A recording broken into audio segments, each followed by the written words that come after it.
दोस्तों कभी आपने ऑब्जर्व किया है जब हम बहुत टेंशन में होते हैं, हम स्ट्रेस्ड आउट होते हैं या बहुत उदास होते हैं ना, सैड होते हैं, हमारी भूख बढ़ जाती है, हम कुछ ना कुछ खाते रहेंगे, खाना शुरू कर देंगे, ज़रूरत है नहीं है, पेट भरा हुआ है फिर भी खाएंगे।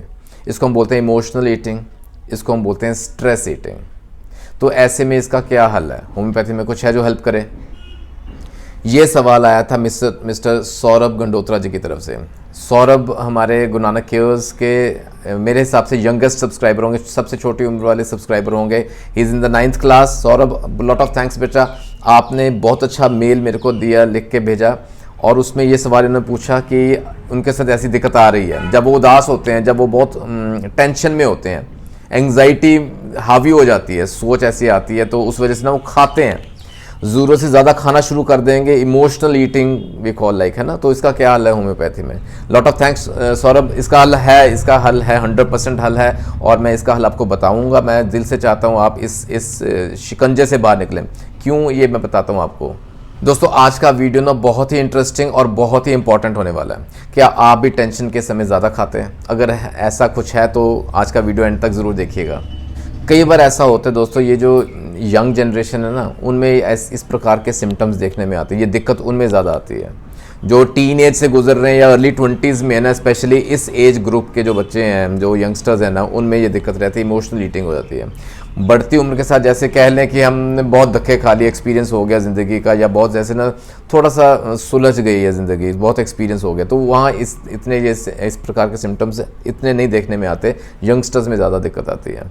उसके पीछे के 3 प्रमुख कारण मैंने आइडेंटिफाई किए हैं, हो सकते इसमें से आपका भी कुछ हो। सबसे पहले तो स्टडीज़, पढ़ाई का लोड है, वर्कलोड बहुत ज़्यादा है। सेकंड इज़ करियर, अपने करियर को लेके, अपना फ्यूचर को लेके बहुत टेंशन में रहते हैं। तीसरा बहुत कॉमन है, दैट इज़ ब्रेकअप। एक तो यहाँ इस एज में ना लव भी बहुत जल्दी हो जाता है और ब्रेकअप्स भी बहुत जल्दी हो जाते हैं। आजकल बहुत फास्ट क्विक डिसीजन लेते हैं, लेकिन ये कुछ ना कुछ स्ट्रेस का कारण बन जाता है। इस वजह से हमें उदासी रहती है, टेंशन हो जाती है, एंगर लेवल बहुत बढ़ जाता है। ये जो मूड स्विंग्स होते हैं ना, उस दौरान हम ज़्यादा खाते हैं।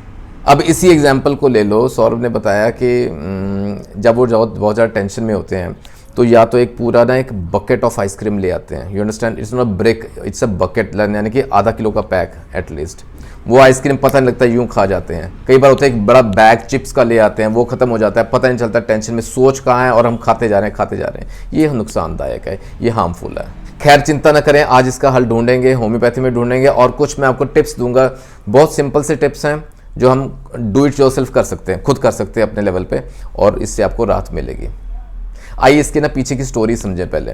ऐसा क्यों होता है जब हम स्ट्रेस्ड आउट होते हैं, जब उदास होते हैं, सैड होते हैं, एंग्शियस होते हैं, तो हम ज़्यादा क्यों खाते हैं? इसकी ज़्यादा एट्रीब्यूशन है टुवर्ड्स द क्रॉनिक स्ट्रेस, यानी कि ये ना अचानक से नहीं हुआ, ये धीरे धीरे अंदर पनप रहा था। स्ट्रेस जो एक लेवल पे जब पहुंच जाता है ना, जब वो क्रॉनिक हो जाता है, पुराना हो जाता है, तो ये सिम्टम्स आने शुरू हो जाते हैं जो हम इमोशनल या स्ट्रेस ईटिंग करते हैं। इसकी बायोलॉजी की है वो समझते हैं। जब भी स्ट्रेस आता है तो इट ट्रिगर्स कॉर्टिसोल रिलीज। एक हार्मोन है, कॉर्टिसोल नाम का हार्मोन है, हमें मालूम है, शायद सुना होगा आपने। सौरभ देखिएगा, कॉर्टिसोल एक ना फ्लाइट या फाइट हार्मोन कहते हैं। जब बहुत स्ट्रेस या डिफ़िकल्ट सिचुएशन में हम होते हैं ना, तो कुदरती ये हार्मोन रिलीज होता है हमारे ब्रेन में, कॉर्टिसोल नाम का हार्मोन। ये फर्स्ट स्टेप रहता है स्ट्रेस के दौरान। अब वो कॉर्टिसोल क्या करेगा? वो हमें प्रॉम्प्ट करता है, वो हमें उकसाता है कुछ इस प्रकार का खाना खाने में जिसमें ना शुगरी कंटेंट ज़्यादा है, जिसमें ना ऑयल कंटेंट ज़्यादा है। तो वो हमें क्रेविंग होती है उस चीज़ को, हम वो प्रॉम्प्ट करता है, ये खाए, बंदा ज़्यादा खाए, क्योंकि ये हमें ना टेम्परेरीली जैसे कंफर्ट दिलाते हैं। ये ले foods, we call them comfort foods. थोड़ी देर के लिए हमें संतुष्टि होती है जब ये हम खाते हैं। क्यों होती है ये ऐसा? क्योंकि जब हम ये कंफर्ट फूड्स का सेवन करेंगे ना, इनको खाएंगे, तो एक और हार्मोन रिलीज होता है जिसको बोलते हैं dopamine. Dopamine is a feel happy hormone.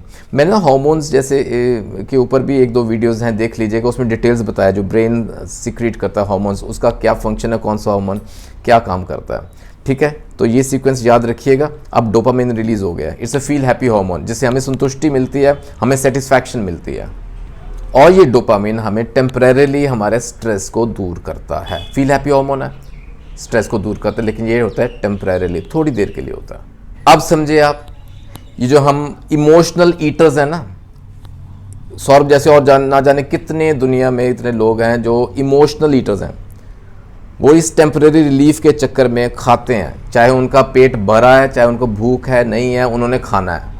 लेकिन सच बताऊँ आपको, द ट्रुथ इज़ के ये जो इमोशनल ईटिंग है, स्ट्रेस ईटिंग है ना, ये हमें रिलीफ नहीं पहुंचाता स्ट्रेस से।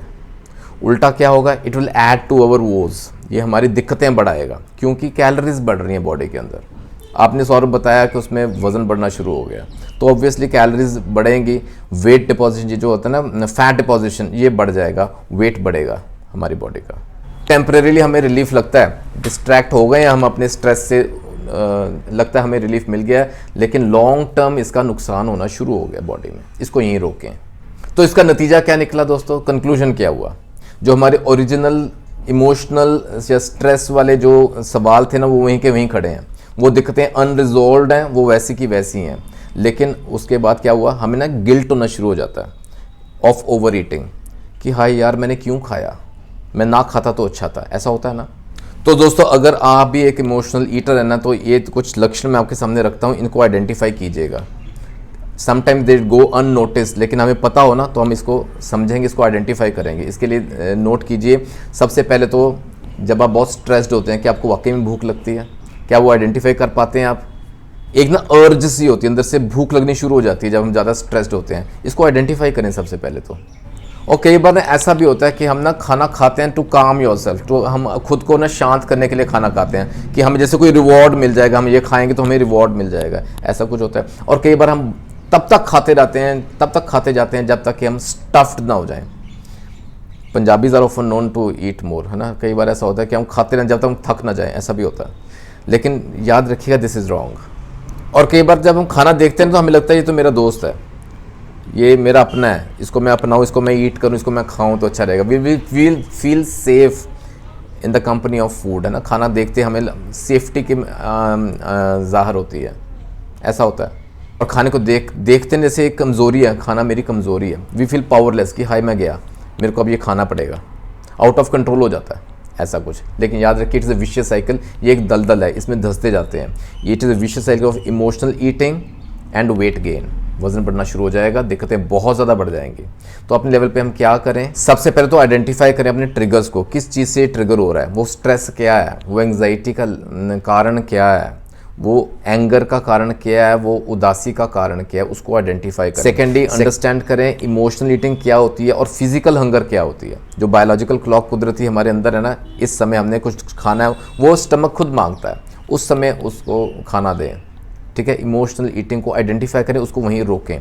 Thirdly manage stress. ये स्ट्रेस जो है ये मूल कारण है, इसको कैसे मैनेज करें थोड़ा डिफिकल्ट हो सकता है, लेकिन इसको आइडेंटिफाई करें और इस पर काम करना शुरू करें। योगा किया करें, मेडिटेशन किया करें, simple breathing exercise in the morning, anulom vilom किया करें। It will help in the long run, आपको हेल्प मिलेगी इससे। और जब हम खाना खाते हैं ना, तो उस खाने पे ध्यान दें। Avoid distractions while eating, avoid distractions. जैसे कोई टीवी देख रहे हैं, मोबाइल चला रहे हैं, साथ में खाना खा रहे हैं। एन्जॉय योर फूड, अपने खाने पर ध्यान दें, उसके फ्लेवर्स को एंजॉय करें, उसकी खुशबू को एंजॉय करें, उसका अरोमा को एंजॉय करें। यू विल फील सेटिस्फाइड, मन में एक सेटिस्फैक्शन, संतुष्टि की ना एक ऐसा एहसास होता है। एंड प्लान योर मील्स, कोशिश करें फिक्स्ड समय रखें, फिक्स्ड वक्त रखें कि मॉर्निंग, आफ्टरनून, लंच, डिनर, ऐसा उसी वक्त करें। और जब आपको लगता है ना कि आप इसके शिकार हो रहे हैं ना, तो अपने पास आसपास ना ये जंक फूड, ये फालतू का खाना रखें। कीप हेल्दी फूड्स हैंडी, यानी कि healthy snacks, for example fruit easily available है, वो रखें, सलाद रखें, सूप लें, जूस पिएं, ये हेल्दी स्नैक्स अपने पास रखें, राइट। और अगर दिक्कत आती है, सीक हेल्प, मदद मांगें। इट्स अ करेजियस थिंग, ये कोई आपकी कमज़ोरी की निशानी नहीं है। आप बात करें, एक्सपर्ट से बात करें, घर परिवार से बात करें, मीट अ फिजिशियन, राइट। और होम्योपैथी अपनाएं। There are 2 important homeopathic remedies, 2 important दवाएं हैं जो यहाँ हेल्प करती हैं। याद रखिएगा, नेट्रम म्यूरेटिकम नंबर 1 रामबाण दवा का काम करती है ऐसे केस में। अगर हम इमोशनल ईटर हैं, अगर हम स्ट्रेस के समय, एंग्जाइटी के समय हमारी भूख बढ़ जाती है, अगर हम बहुत उदास होते हैं ना, नेगेटिव थॉट्स हावी हो जाते हैं, हमें बहुत उदास कर जाते हैं, जब हम बहुत स्ट्रेस्ड आउट होते हैं ना, जब बहुत एंग्जाइटी हावी हो जाती है, जब उदासी आ जाती है, जब गुस्सा बहुत आ जाता है, ये सब जब ये हावी हो जाती है ना थॉट्स, तो हम बहुत ज़्यादा खाते हैं। ये जो इमोशनल ईटिंग जब होती है ना, बिकॉज ऑफ सैडनेस इनसाइड अंदर, है ना, natrum will help you. Depending on the severity of the conditions, patient profile पे निर्भर करता है, तो ideally talk to your physician. लेकिन याद रखिए natrum mur is one of the best remedies. दूसरी इंपॉर्टेंट रेमेडी है इग्नेशिया। इग्नेशिया भी बहुत हेल्प करती है ऐसे केसेस में जहाँ स्ट्रेस ईटिंग बहुत हावी हो रही है। तो आपके नॉलेज के लिए, आपकी अवेयरनेस के लिए, आपकी इन्फॉर्मेशन के लिए मैं आपको बताऊं, ये जो 2 इंपॉर्टेंट रेमेडीज़ हैं ना, ये जो क्लास ऑफ पेशेंट्स, जो age group of patients affect होते हैं ज़्यादा इमोशनल ईटिंग की वजह से, तो ऐसे केसेस में ना हाई रहती है पेशेंट ससेप्टेबिलिटी। ऐसे केस में often we can start with 200 potency और ज़्यादा रेगुलर नहीं देनी पड़ती। इसमें आप फिजिशियन की सलाह लीजिएगा तो बेहतर रहेगा, ठीक है। और ज़रूर शेयर कीजिएगा ये वीडियो। मैं दिल से मानता हूँ अगर एक बच्चे को भी इसमें से फ़ायदा पहुँचना, जस्ट 1, तो मेरा पर्पस हल हो गया, मेरा या वीडियो अपलोड करने का पर्पस हल हो गया। और जितना ज़्यादा स्प्रेड करेंगे सबको फ़ायदा मिलना चाहिए। बहुत कॉमन दिक्कत रहती है, बहुत से यंगस्टर्स जकड़े जा रहे हैं इमोशनल ईटिंग, स्ट्रेस ईटिंग के इस शिकंजे में। निकले इस दलदल से बाहर। मेरी हेल्प कीजिए, do share this video, right. जल्दी मिलेंगे अगले वीडियो में। अपना ख्याल रखिएगा दोस्तों। Take care, God bless.